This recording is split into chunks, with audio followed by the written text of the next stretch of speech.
Hello everyone, welcome to my channel. Um, let's do today's topic. It is mathematics topics multiplication. It is for grade 1 students. Let's start the topic with its definition. Let's for a multiplication we can also call it a repeated addition. When we add the same number again and again, it is called repeated addition. अगर एक number को हम बार बार add करते हैं like 2 + 2 + 2 तो इसको क्या बोलते हैं repeated addition. So instead of adding the same number again and again we can multiply to find out the total. तो अगर हमें बार बार सपोज हमें 2 को 7 टाइम्स ऐड करना है तो बार बार उसको ऐड करने की बजाय what we can do, we can multiply 2 by 7. So 7 times 2 is equals to whatever it is the multiplication, and the repeated addition of the same number means 2 + 2 + 2 + 2, like it is we will do it like 7 times addition.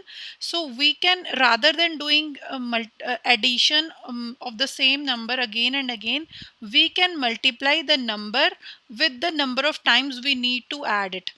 Means जितनी बार हमें 2 को add करना है, means हमारे पास 7 times 2 है तो हम 7 टाइम्स 2 को ऐड करने की बजाय हम 7 को 2 से मल्टीप्लाई करके उसका आंसर फाइंड आउट कर सकते हैं. तो repeated addition of the same number is called multiplication. बार बार ऐड करना, रिपीटेड एडिशन को हम अगर सेम नंबर को हम ऐड करते जाते हैं तो उसको हम क्या बोलते हैं, multiplication. The sign of multiplication is this one is the sign of multiply. So let's take one example. For example, I have 4 pencils in one group and I have 3 groups of 4 pencils in each group. Like यहाँ पे first group में भी 4 pencils हैं, second group में भी 4 pencils हैं and third group में भी 4 पेंसिल्स हैं. I need to add all the pencils and find out the sum. So first जो हमारे पास ऑप्शन है वो क्या है, हम इन 4 + 4 + 4 करके आंसर फाइंड कर लें.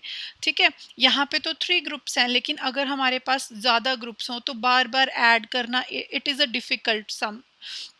It is a difficult like 4 + 4 + 4 + 4 again and again. But हम यहाँ पे क्या कर सकते हैं, मल्टीप्लाई भी यूज़ कर सकते हैं लाइक 3 4s. यहाँ पे क्या है हमारे पास 4 4 4 के 3 ग्रुप हैं. सो 3 × 4 इज इक्वल्स टू 12. तो हम इनको रादर देन एडिशन के हम क्या कर सकते हैं, multiply by number of groups, number of pencils in each group multiply by total number of groups. तो हमारा जो आंसर आएगा दैट इज द मल्टीप्लिकेशन, या इसको हम कहते हैं product. We read it as 3 × 4 is 12 and the result 12 is called the product. मतलब जो हमारा 12 आंसर आया है उसको हम क्या कहते हैं, product. The answer we get on multiplication is called the product.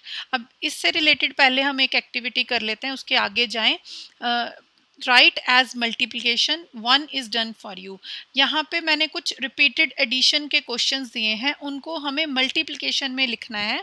एक मैंने ऑलरेडी सॉल्व कर दिया है लाइक 7 + 7 + 7 + 7 इज इक्वल्स टू. अब हमें इसका आंसर फाइंड नहीं करना है, जस्ट इन्हें मल्टीप्लिकेशन फॉर्म में लिखना है. जैसे यहाँ पे 7 को 4 टाइम्स ऐड कर रहे हैं तो अगर हम उनको मल्टीप्लाई करेंगे तो मतलब उनका इसका रिपीटेड एडिशन का आंसर अगर हम मल्टीप्लाई से निकालेंगे तो कैसे होगा, 4 टाइम्स मतलब 4 × 7. जो पहले हमने लिखा है वो टाइम्स है, मतलब कितने टाइम्स हमारे पास 7 है, how many times we have 7, 4. And जो नंबर है हमारे पास जिसको हमें ऐड करना है दैट इज 7. सो 4 × 7. ऐसे ही जैसे यहाँ पे 3 + 3 + 3 + 3 + 3, 5 × 3. So here it will come 5 × 3. ऐसे ही अगर बच्चे प्रैक्टिस करेंगे तो उनको सबसे पहले इस चीज़ की प्रैक्टिस करनी है कि हम रिपीटेड एडिशन को मल्टीप्लिकेशन में कैसे मेंशन कर सकते हैं. नेक्स्ट एक्टिविटी उसका बिल्कुल वाइस वर्सा कर दिया है मैंने. Write as repeated addition 1 is done. यहाँ पे मैंने मल्टीप्लिकेशन में क्वेश्चंस दे रखे, यहाँ हमें मेंशन करना है उन्हें रिपीटेड एडिशन में। 3 टाइम्स 5, सो 5 को हम 3 टाइम्स ऐड करेंगे। ऐसे ही अगर 6 टाइम्स 4, तो 6 times 4 plus 4 plus 4 plus 4 plus 4 plus 4, इसी तरह से बाकी के सारे क्वेश्चन सॉल्व करने हैं, ठीक है। उसके बाद मैंने मल्टीप्लिकेशन टेबल्स के, ये बुक के कुछ पेजेस हैं जो टेबल्स उनको लर्न करने में हेल्प होगा। So 1 times 2 is equals to 2, 2 times 2 is equals to 4, 3 times 2 is equals to 6। तो मल्टीप्लाई करने के लिए, जैसे अभी तो हम उनको जस्ट सिखा रहे हैं, लेकिन जब आगे आगे उनको करना पड़ेगा तो उनको ये कुछ टेबल्स हैं जो लर्न करने पड़ेंगे। सो ये 2 multiplication table of 2, then multiplication table of 3, like 1 time 3 is equals to 3, 2 times 3 is equal to 6। ये हम कैसे रीड कर सकते हैं? 3 1 ज़ा 3, 3 2 ज़ा 6, 3 3 ज़ा 9, 3 4 ज़ा 12, इस तरह से उनको याद करवा सकते हैं। Then table of 4 and table of 5, उसके बाद टेबल ऑफ 10। फर्स्ट ग्रेड तक इतने टेबल्स उनको आते हो वो भी इनफ है। देन कंप्लीट द टेबल्स, उसके लिए कुछ वर्कशीट मतलब कुछ एक्टिविटी लाइक टाइप हो गया है कि टेबल्स को उनको अब उन्होंने याद कर लिया, तो उनको थोड़ा अगर रिटर्न में कर लें तो और अच्छे से लर्न हो जाएगा और उनकी प्रैक्टिस भी हो जाएगी। So they can write here 2, 1 time 2 is 2, 2 times 2 is 2, 3 time 2 is 6, sorry 2 time 2 is 4, 3 time 2 is 6, ऐसे करके वो अपनी प्रैक्टिस कर सकते हैं, ठीक है।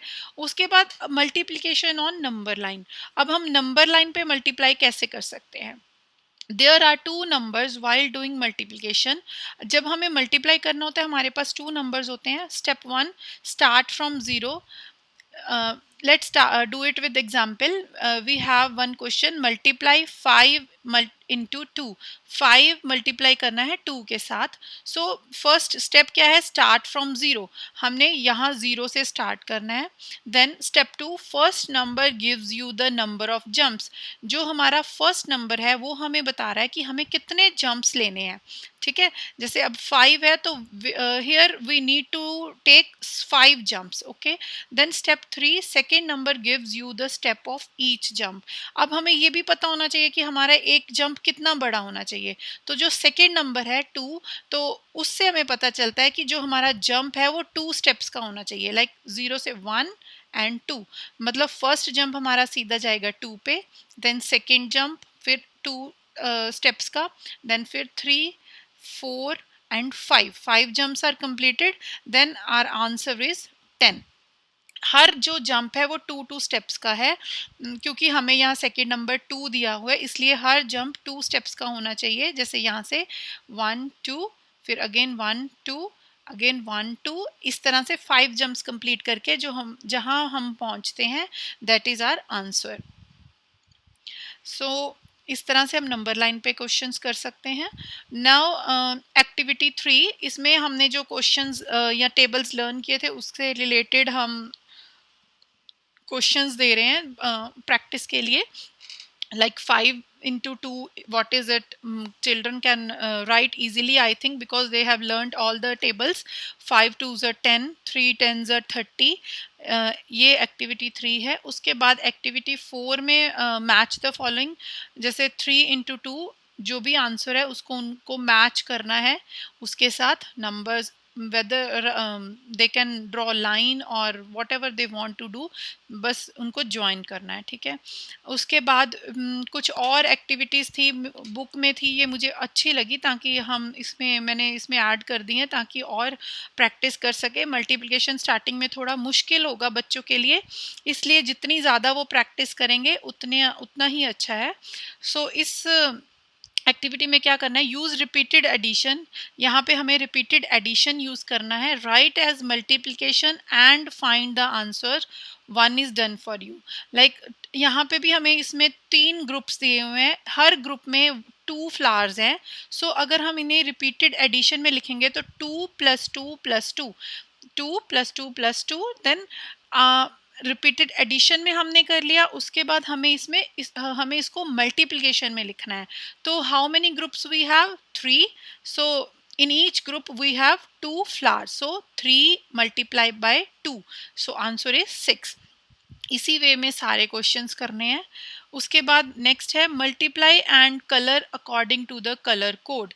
यहाँ पे मल्टीप्लाई करके आंसर लिखना है सबसे पहले मल्टीप्लाई करके आंसर लिखने के बाद कलरिंग बच्चों को बहुत पसंद होती है, इसलिए यहाँ कलर कोड्स दे रखे हैं। जहाँ पे आंसर 4, 6, 8 या 9 हो तो वहाँ ब्लू कलर करना है। जिस बॉक्स में या जिस फिगर में 15 एंड 24 आंसर्स आ रहे हैं तो वहाँ रेड करना है, 10, 12, 14 है तो ग्रीन, एंड 18 और 20 है तो पिंक।